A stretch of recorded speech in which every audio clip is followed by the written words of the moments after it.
Hello people! Welcome and welcome back to our channel. At ayun na nga mga ka-cravings, for today's video ay gagawa nga tayo ng pangnegosyong pulburon. So ayan na nga, uumpisahan natin ang recipe na to sa paglagay ng 1 cup na harina dito sa ating kawali. I-double the recipe nyo na lang mga ka-cravings pag gagawa kayo ng marami dahil konti lang yung ginawa ko dito sa video na to kasi nga ay 1 cup na lang ang harinang natira dahil nakagawa na ako ng marami, hindi ko lang na-video mga ka-cravings. So ayan, i-ano lang muna natin ang harina dito sa ating mahinang-mahinang apoy. Parang i-ano lang natin siya, tawag yan, tutusta ng konti. Ganyan, para maluto yung ating harina, lulutuin muna natin. Pag medyo ano na siya, golden na brown na, hindi naman brown na brown, basta yung hindi na siya maputing-maputi yung harina, ano na yun, luto na yun mga ka-cravings. Saka maaamoy nyo naman pag luto na yung harina. Kailangan nga lang dito, mabilis kang maghalo, halo ka ng halo kasi nga masusunog siya sa ilalim. Pag hindi mo siya agad hinalo ng hinalong ganyan. Pagka makapal naman yung pan na gagamitin nyo, mas okay yun mga ka-cravings. Mas matagal siyang masusunog ganyan. Ganyan nga lang mga cravings, 1 cup lang na harina ginamit natin. Haluin lang siya ng haluin. Saka mabenta nga itong ating pangnegosyong pulburon. At ang flavor nga na itong gagawin natin ngayon ay chocolate chip cookies pulburon. Ganon. Pwede nyo nang ibahin ang flavor mga cravings pagka kayo na nagtinda. So ito na nga, palalamigin lang natin siya ng konti. Ganyan. Lalagyan na natin siya sa ating mangkok. Ayan na yung ating mangkok. At ilalagay na natin dyan ang ating na yan, sa ating bowl at hahaluin lang natin hanggang medyo lumamig na siya. Set aside lang muna natin siya dyan habang kukuha tayo ng ating butter. Ayan, ito na nga ang butter. Magme-melt tayo ng siguro 1/4 ng butter, 1/4 cup ng butter, melted butter. Itong ginamit ko dito is unsalted. Unsalted, hindi pala salted pala to. Ano ba yan? Pinagsasabi ng lola nyo? Pwede rin kayong gumamit ng unsalted kung marami kayong budget. Pero ito, salted lang ang ginamit ko. Pwede rin kayong gumamit ng margarine para mas mura. Pero dahil may butter naman, butter ginamit ko. Tapos 2 pack ng powdered milk. Ayan, depende na sa brand yung gusto nyong gamitin. Ayan ang ilagay ko. Bali yung isang pack ng powdered milk na ginamit ko is 33 grams. So, ayan. Tapos, nilagyan ko ng 1/4 cup na white sugar. Pero yung 1/4 cup, hindi ko pinuno. So, ayan. Kita nyo naman sa gaano kadami nilagay ko. Depende na rin sa tamis na gusto nyo. Hindi kasi masyadong matamis itong ginawa ko. Pero kung sasaktuhin yung puno yung 1/4 cup, edi tatamis na siya. Haluin lang na ganyan. Bali, 66 grams ng powdered milk lahat yung nakalagay dyan. Hahaluin lang natin siya hanggang mahalo na siya sa harina, yung powdered milk at saka yung white sugar. At saka natin lalagay ang ating pang flavor natin. Ito, meron tayo dito yung chocolate chip cookies. Dudurugin lang natin yan. Tapos pag durug na, ayan, lalagay na. Pinukpok ko lang yun ng mga cravings ng baso, ganun. Para siya, madurog. Pero kung may, dito, blender kayo, pwede nang i-blender. Tapos, ayan, ihalo nyo na. Pwede na din kayo magdurog yan ng yung Oreo kung gusto nyo ng cookies, ganun na isa, chocolate cookies naman ang flavor. So, ito naman, ilalagay na natin ang ating butter na melted.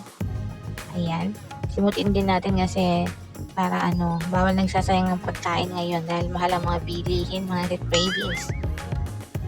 So, ito na nga, ang presyo nito mga cravings ay magbe-base kung magkano ang costing nyo. Iba-iba naman kasi ng price sa bawat lugar kasi ganon.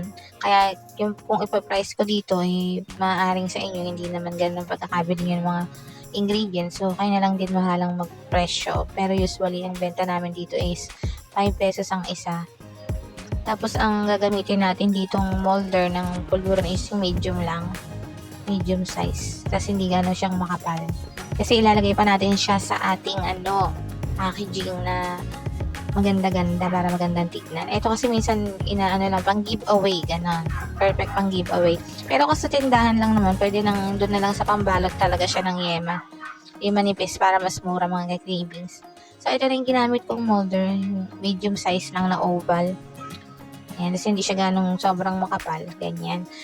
Ganyan ako maggawa ng pulburon mga cravings. Tinidiin ko talaga siya ng ganyan para hindi siya na mawawasak.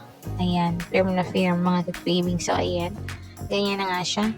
At ilalagay na natin lahat yan. Siyempre matagal-tagal to kaya hindi ko na-video yung lahat ng aanuhin ko. Siguro mga 4 ano lang to, mga 4 pieces na ganyan. Papakita ko sa inyo. Tapos ipapack ko na siya sa kanyang packaging. Ganon.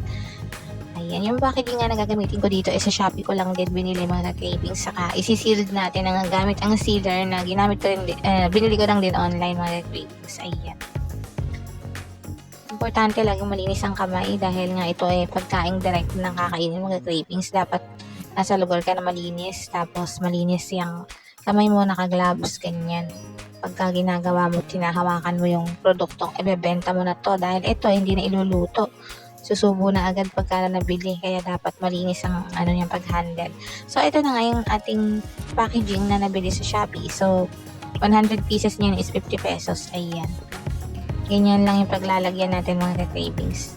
Tapos isisealed na lang natin yan later para diba ang ganda? Pwede talagang pang giveaway. Ayan ang ganda ng packaging niya. So ayan na lahat ng nagawa ng 1 cup na yun. Saka ayan yung pang sealer natin. At isisil ko na nga siya lahat mga cravings na pa ganon. O, diba? Madali lang yan mga cravings. So, kung gusto nyo din mag-business ng pulburon, ayan. Bumili na lang din kayo sa Shopee ng mga ganitong packaging. Kung gusto nyo siya talagang pang giveaway ng medyo social, ayan. Tapos, pwede nyo iba-ibahin ng flavor. Mga cravings, marami naman flavor na pwedeng gamitin dyan. Tapos, eto na nga. Meron din tayo dito ng ganito. Nakalimutan ko yung tawag dito. Yung tumatayo yan, si resealable mga cravings, ayan. So, ganyan mo siya ilalagay para mas medyo magandang tignan mga cravings. Ayan, pang pasalubong, mga ganon. Ayan, ganyan ang packaging nyo para medyo mas mahal. Pag ganyan, medyo yung price niyan, ipa-plus nyo na yung mga packaging na ginamit nyo para dyan. Ganon ang pag-presyo mga cravings. Bali 7 pieces lang ang kasya dito sa isang na to. Maliit lang kasi itong nabili ko na yan. Para hindi naman sobrang mahal. Pagka yung malaki kasi di syempre mas mahal na. Depende na sa inyo yan mga cravings. At ito nga perfect na perfect ang lasa mga cravings. Masarap, hindi masyadong matamis. At bahala na kayo kung gusto nyo ng sweet na sweet talaga. Tamisan nyo ng dagdagan nyo ng matamis. And double the ingredients ng mga cravings para madami. Bale ayan. Bale ang nagawa ko nga dito mga cravings ay 25 pieces. Ayan. So may 3 pack lang ginawa. So titikman nga natin mga cravings at ayan nga kitang-kita nyo naman diba? Titikman natin yan. Papakita ko sa inyo yung loob. Hindi siya basta-basta mawawasak mga cravings dahil nga siksik na siksik yan. Ayan, kitang-kita nyo yung mga chocolate chip ng cookies. At ang sarap nga mga cravings. At hanggang dito na nga mga cravings. Salamat sa panonood. Hanggang sa susunod. Like and subscribe!